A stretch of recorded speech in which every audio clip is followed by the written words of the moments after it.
Hi guys, mayong hapon guys. So, bumili ako ng tilapia guys, kaya piprituhin ko ini.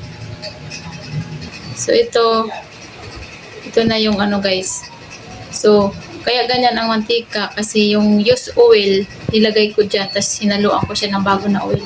Kasi sayang naman, nagpiprito lang naman ako ng isda.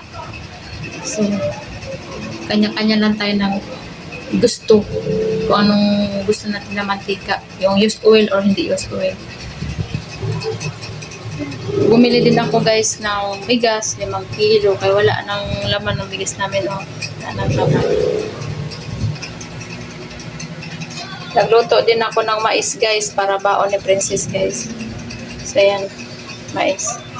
So ang ginawa ko lang guys, sa rice cooker ko siya niluto kasi magpiprito ako ngayon ng isda.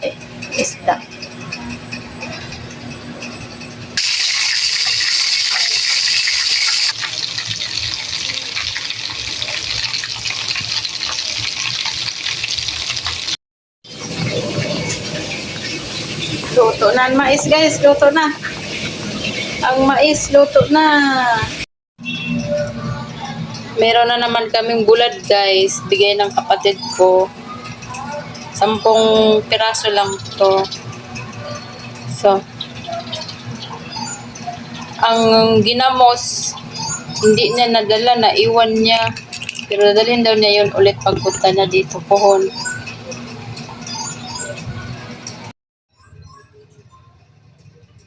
Hugas ta guys.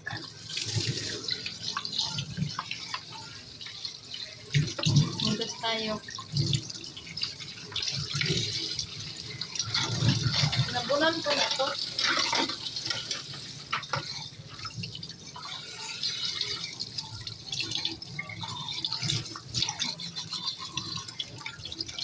Baso.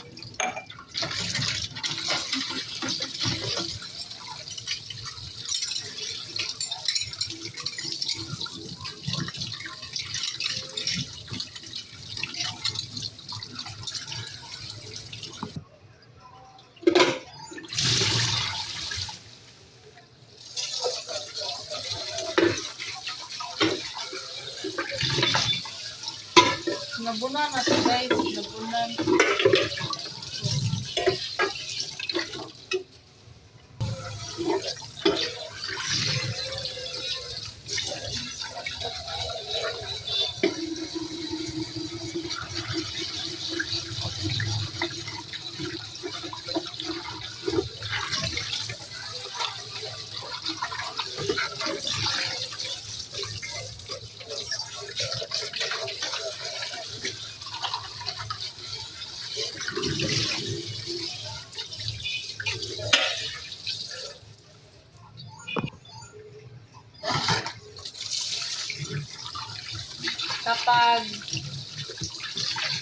Kapag yung kaldero nyo is napanisa na ng kanin ba, ang gagawin nyo para hindi kayo ulit magpapanisan, maglaga kayo ng tubig at parang i-sterilize nyo yung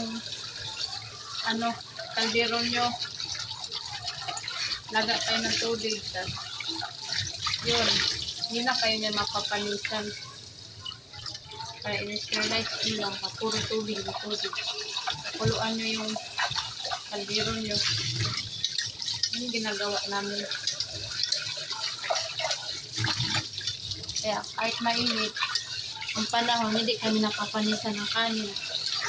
Kasi ganun ginagawa namin.